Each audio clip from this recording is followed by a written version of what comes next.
तो ये कमेंट वो लोग कर रहे हैं जिन्होंने जो है कभी मस्जिद में घुस के नहीं देखा, जिनके बैल ही घुसते रहे, वो लोग कमेंट कर रहे हैं। वरना जाके देख ले वहां पर, हाथ कंगन को आरसी क्या और पढ़े लिखे को फारसी क्या। बिल्कुल कलर हुआ है, जाके देख ले, जहाँ 2 कदम पे है, जाके देख ले। पिछले 50 साल 100 साल 200 साल से हमारी कृषि चल रहा है अल्हम्दुलिल्लाह। चाहे वहाँ की लकड़ी का इंतजाम हो, चाहे वहाँ पे जो है बाथरूम का इंतजाम हो, चाहे नल की टंकी हो, सब अल्हम्दुलिल्लाह अपने पैसों से हम लोग करते हैं, हमेशा करते हैं, आगे भी करते आएंगे। हेलो गाइस, मैं अकरम खान, कैमरामैन इरफान कुरैशी व वाजिद के साथ में आप सभी लोगों का एक बार फिर से अपने YouTube channel star news India में बहुत बहुत स्वागत करता हूं, वेलकम करता हूं, अभिनंदन करता हूं। जैसे कि आप सभी लोग जानते हैं, काफ़ी वीडियोस में वायरल हो रहा था कि जामा मस्जिद को काफ़ी चर्चित किया जा रहा था और विवाद बनाया जा रहा था कि जामा मस्जिद पे पेंट नहीं कराते हैं। तो ये वो लोग हैं जिनकी फैमिली है जो कि जामा मस्जिद को काफ़ी वक्त से संभाले हुए है। तो इनसे मैं इसी मुद्दे पर आज चर्चा करने वाला हूँ। उनके अंदर जाऊँगा और जो अंदर बैठ कर बातें करेंगे कार्यालय में उनसे भारत जोड़ो यात्रा पर भी बात करेंगे और मस्जिद के मुद्दे पे भी बात करेंगे। वो सारे मुद्दों पे बातें करेंगे। अब चलते हैं सीधा अंदर की तरफ और उनसे बातें करेंगे। कैसे मिजाज है, खैरियत से है आपके? क्या कहना चाहेंगे सर, भारत जोड़ो यात्रा में आप लोगों की फैमिली काफी आगे रही कांडला के अंदर। देखिए, किसी ना किसी को तो एक क्रांतिकारी कदम उठाना था, एक नया रास्ता खोजना था और कुदरत का एक बहुत बड़ा कानून है कि जख्म से बहने वाला खून ही बहकर जख्म का मुंह बंद करता है। तो हमारे इसी समाज से किसी को निकलना था, इसी लीडरशिप में से, इसी सियासी पॉलिटिकल सिस्टम में से किसी को निकलना था। और ये जो नफरत का जहर फैल रहा है, ये जो एक जख्म है जिससे नफरत बह रही है, उसका मुंह बंद करना था। और हम उम्मीद करते हैं कि राहुल गांधी साहब इस काम को बखूबी अंजाम देंगे। कहीं ना कहीं उत्तर प्रदेश में राजनीति में भी फर्क पड़ेगा कांग्रेस की इस पे, क्योंकि कांग्रेस कहीं से कहीं तक उत्तर प्रदेश के अंदर राजनीति में नहीं थी अभी तक। क्या ये फर्क डाल पाएगी यात्रा? यकीनन डाल पाएगी, क्योंकि ये यात्रा ऐसी है कि जो पब्लिक के दिलों से जुड़ी हुई है। ये सही है कि नफरत बहुत फैल रही थी, लोग बाग परेशान बहुत थे, बिल्कुल, मगर एट द सेम टाइम ये भी है कि पब्लिक उसका एक मदावा, उसकी एक दवा भी खोज रही थी। इसी वजह से जितनी ज़्यादा तादाद में एक ह्यूज नंबर्स में क्राउड्स राजीव गांधी के साथ जुड़ रहे हैं, वो शायद इसी चीज़ का सूचक है, इसी चीज़ की निशानदेही करता है कि पब्लिक के दिल में भी ये ख्वाहिश थी कि कोई ना कोई ऐसा एक रास्ता निकले जिससे नफरतों का दौर ख़त्म हो। सुप्रीम कोर्ट ने फैसला लिया है निकाय चुनाव पर रोक लगाने का। हाई कोर्ट ने इससे पहले फैसला लिया था निकाय चुनाव जल्दी कराए जाएं। इस मुद्दे पर आप क्या कहना चाहेंगे? देखिए, सुप्रीम कोर्ट एक बहुत मोहतरम इदारा है, मेरे ख्याल से हमें उसके ऊपर कमेंट नहीं करना चाहिए, मगर हम अपनी ख्वाहिश का ज़रूर इजहार कर सकते हैं कि हमारी ख्वाहिश यही थी कि जितनी जल्दी इलेक्शन हो उतना अच्छा है। तो ये नुकसान में समझते हैं या फ़ायदा समझते हैं लेट होना? अगर ये आपका सवाल बड़ा कंडीशनल है। कंडीशनल ये है कि अगर कोई आदमी ईमानदारी से काम कर रहा है और सच्चे जज्बे से और दिल से काम कर रहा है, लोगों की खिदमत के लिए काम कर रहा है, तो उसके लिए देर क्या और सवेर क्या। बिल्कुल। और अगर कोई अपने ज़ाती मफाद के लिए काम कर रहा है तो वो ये सोचे कि देर से मुझे फ़ायदा है या जल्दी से मुझे फ़ायदा है। लेकिन जो आदमी पब्लिक के लिए काम कर रहा है, उसके लिए देर क्या और सवेर क्या, आज क्या और कल क्या। कौम के लिए खिदमत अगर करनी है तो बगैर उसके भी कर सकते हैं। जब इलेक्शन होगा, अल्लाह मियाँ कोई उसके निताई निकाल दे तो उसके ज़रिए भी कर सकते हैं। क्या इस बार ऐसा महसूस हो रहा है, क्या इसमें कोई खतरा महसूस हो रहा है ओबीसी और सामान्य को लेकर सीटों का जो आवंटन किया जाएगा, इसमें कहीं ना कहीं कुछ उलटफेर हुआ तो क्या महसूस कर रहे हैं इस मुद्दे को लेकर? क्यों लगता है आपको खतरा महसूस होना चाहिए? अभी आरक्षण के लिए टीम गठन किया गया है, वो सर्वे करेगा पूरे उत्तर प्रदेश का। 6 महीने का टाइम तकरीबन उन्होंने मांगा है। तो इस बार क्या ओबीसी अगर कांधले की सीट होती है तो क्या इस बात का खतरा लग रहा है? नहीं, मैंने कहा क्यों खतरा महसूस होना चाहिए। अगर आपको कौम के लिए काम करना है, पब्लिक के लिए काम करना है, आवाम के लिए काम करना है, तो अगर मौका मिलता है सरकारी कोई सपोर्ट के साथ काम करने का, तो तब भी उस तरह से भी कर सकते हैं, ज़्यादा बेहतर अंदाज पे। वरना अपने लेवल पे तो जो काम कर रहे हैं उस तरह से करते रहेंगे। आपसे पहले भी बात हुई, तब भी मैंने आपके सामने जिक्र किया था कि कांधले का ये हमारा ख़ानदान एक ऐसा ख़ानदान है जिसने हमेशा कांधले के लिए कुछ ना कुछ हर एक रेगुलर इंटरवल पे करते रहे, इंशाल्लाह आगे भी करते रहेंगे। अच्छा, मेरे एक मुद्दा याद आ गया एकदम ऐसे ही बातों बातों में। मैंने कई वीडियो अभी शूट की है, मैंने जगह जगह जाकर लाइव भी चलाया है। तो लोगों ने एक थोड़ा सा क्वेश्चन लोग लाते हैं ऐसा कि जामा मस्जिद में कलर नहीं करा पाए, तो थोड़ा सा जरा उसे क्लियर कर दीजिए प्लीज आज।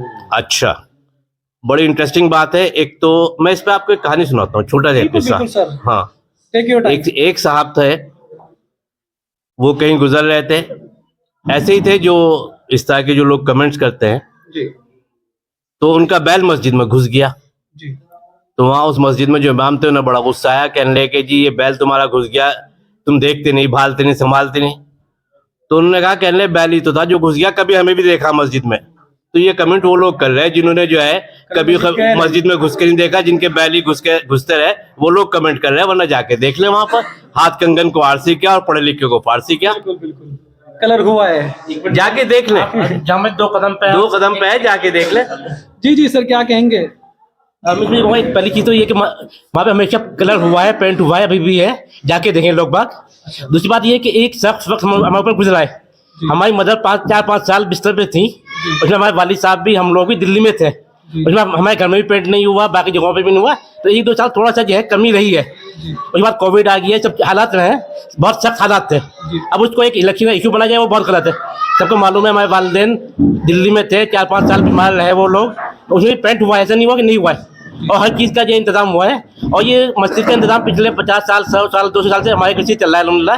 चाहे वहाँ की लकड़ी का इंतजाम हो, चाहे वहाँ पे जो है बाथरूम का इंतजाम हो, चाहे नल की टंकी हो, सब अल्हम्दुलिल्लाह अपने पैसों से हम लोग करते हैं, हमेशा करते हैं, आगे भी करते आएंगे। ये सब इलेक्शन है, इसलिए लोग सवाल कर रहे हैं, हम उसका जवाब देना पड़ रहा है, वरना कभी इसका कोई इशू नहीं हुआ है। हाँ, थोड़ा सा सख्त वक्त था हमारे पास, उसमें 1-2 साल कुछ दिक्कत कभी हो सकता है हुई हो, मगर उसके बावजूद भी जो है हम लोगों ने बहुत वो किया। हमारा मदरसा चला है माशाल्लाह, एक मदरसा चला है, उसमें सब जितना भी उनके उस्ताद की तनख्वाह थी, 5-6 उस्ताद थे, सब घर से किया है।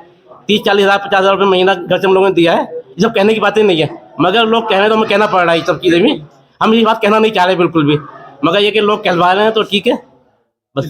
बहुत बहुत शुक्रिया। आज आपने देखा है कि इन्होंने क्लियर किया है अभी सारा मुद्दे को, क्योंकि ये मुद्दा काफ़ी बार उठाया गया है। मैंने काफ़ी इस पे सभाएं की हैं, नुक्कड़ सभा मैंने की है, वार्ड टू वार्ड भी की है। तो अभी हमने कुछ दिनों के लिए उसको रोक दिया है, बाकी फिर हम कंटिन्यू करेंगे। तो उसमें काफ़ी मस्जिद का मुद्दा उठाया जा रहा था। तो आज जो नजमुल इस्लाम साहब के बड़े भाई हैं, उन्होंने भी इसको कहा है, और उनके जो दूसरे भाई हैं उन्होंने भी इसको क्लियर किया है।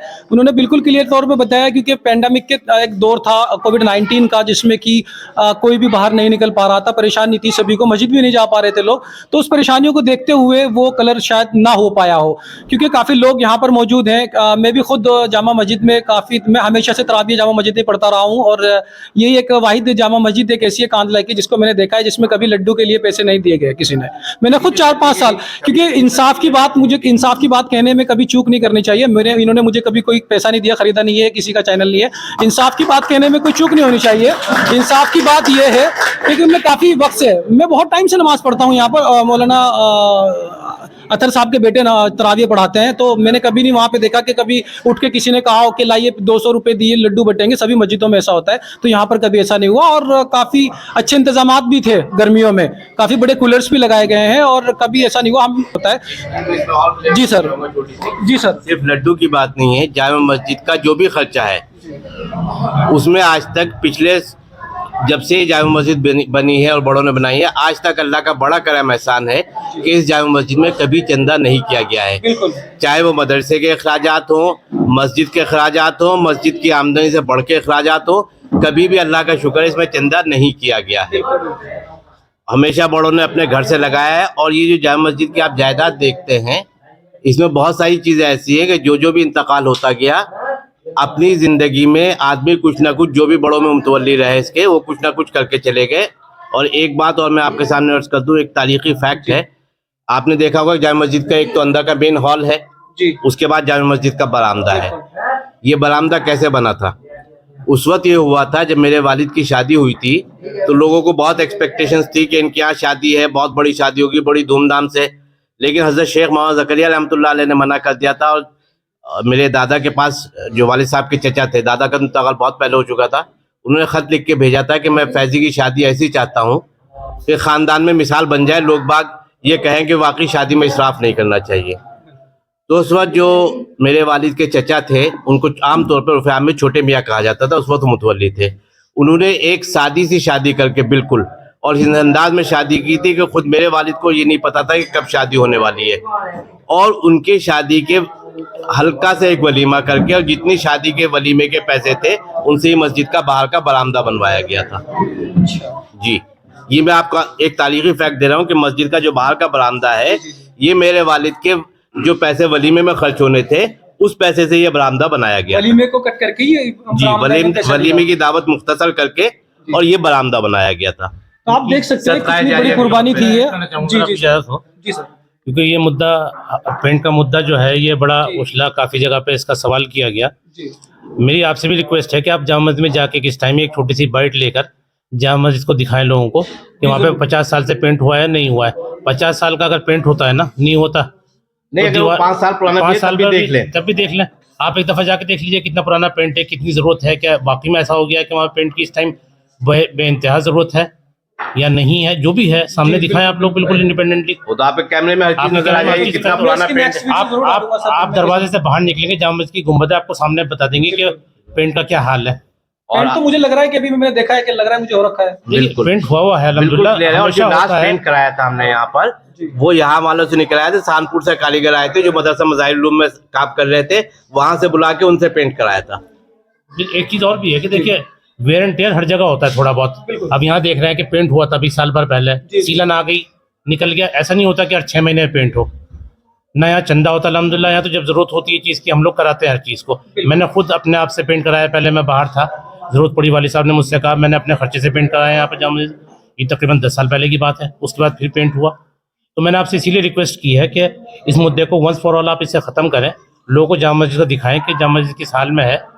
बिल्कुल, मैं सर इस पे जरूर करें और लोगों से दरख्वास्त करें कि खुद आके देखें कि जामा मस्जिद में पेंट हुआ है या नहीं। कस्बा छोटा सा है, कोई ऐसा दिल्ली तो है नहीं कि 50-100 किलोमीटर में फैला हुआ है। 2-3-4 किलोमीटर में पूरा कस्बा फैला हुआ है। तमाम अहलिया ने कस्बा को दावत है कि तशरीफ लाएं और खुद अपनी नज़र से देखें, किसी के हमारी बात पे भी ना जाए, आके खुद देख लें कि पेंट हुआ है या नहीं हुआ है। चलिए, बहुत बहुत शुक्रिया। आपने काफ़ी मुद्दों पे मुझसे बात की है। उनके तीनों भाई थे यहाँ पर, नजमुल इस्लाम जो खुद मौजूद थे, उन्होंने बात की। जो जामा मस्जिद का एक मुद्दा काफ़ी चर्चा में था इलेक्शन के दौरान, तो काफ़ी लोगों ने उसे पॉपअप कर रहे थे, काफ़ी लोग उसे हर सभा के अंदर। तो आज मैंने उनसे डायरेक्टली पूछा है। और जी सर, बताइए। माजरत चाहता हूँ आपको बीच में। अभी आपने जिक्र किया कि तरावी यहाँ पे आप पढ़ते थे, मौलाना रकम के पीछे आपने कई मरतबा तरावी पढ़ी है। चंद साल पहले जो मौजूदा चेयरमैन साहब है, ये भी कुरान ख़त्म में इनको मेरे ख्याल से 3 या 4 साल पुरानी बात होगी, इनको बुलाया था, तशरीफ़ लाए थे और इन्होंने आगे देख के खुद अप्रिशिएट किया था। और जब इन्होंने बड़े ताज्जुब का इजहार किया था कि अच्छा, यहाँ का सारा खर्चा आप लोग अपनी जेब से उठाते हैं, ये इन्हें भी इल्म है। हाजी वाजिद हसन जी ने जी जी जी जी। और बाकायदा उन्हें बड़ा ताज्जुब हुआ था और बिल्कुल आंखें उनकी चौड़ी, कहने जी सारा खर्चा अपनी जेब से उठा रहे हैं। मैंने जी अल्हम्दुलिल्लाह अपनी जेब से उठा रहे हैं, ये उनको भी इल्म है। ये बात करें मदरसे की, मदरसे की बात, हाँ मदरसे का उसका जिक्र आया था। मदरसा रुक गया, उसके बाद जो हमने इसमें बड़े दर्जे किए थे वो रुक गए क्योंकि उस्ताद चले गए। उसके बाद अब इंशाल्लाह इस दफ़ा फिर इरादा है, इंशाल्लाह इस रमज़ान के बाद आप देखेंगे फिर मदरसा चालू होगा। इस वक्त अभी शुरू करने का इरादा हुआ। फिर जो असातिज़ा थे जो आके पढ़ाने वाले थे, उन्होंने साहब अब तो रमज़ान आने वाला है, इस वक्त ना शुरू करें, रमज़ान के बाद शुरू कीजिएगा। ये उन लोगों की राय हुई, लिहाजा हम लोगों ने फिलहाल इसे मुलतवी करके रमज़ान के बाद से नया तालीमी साल जैसे शुरू होगा उसके बाद इंशाल्लाह ये शुरू। मदरसा अपने हस्ब साबिक़ रवां दायरा वाला आएगा। और ये मदरसा वो तारीख़ी मदरसा है जिसमें तमाम अकाबिरान खानदान, जिसमें कि हज़रत जी मरकज़ वाले भी शामिल हैं, उन लोगों ने इब्तदाई तालीमें हासिल की हैं। यहाँ पर माँ इनामुल हसन साहब ने, हज़रत माँ यूसुफ साहब ने, सबकी इब्तदाई तालीम कुरान पाक की इसी मदरसे की है। चलिए, बहुत बहुत शुक्रिया।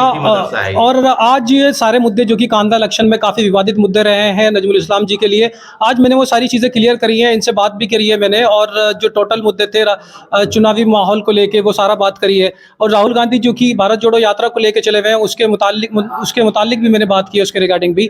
और मैं शुक्रिया अदा करूँगा जितने लोगों ने मेरी वीडियोज़ देखी है, उनके लिए मैं बहुत बहुत धन्यवाद अदा करता हूँ। जिन्होंने सब्सक्राइब नहीं किया है उनसे मैं गुजारिश करता हूँ कि सब्सक्राइब करें, लाइक करें और शेयर करिए। धन्यवाद।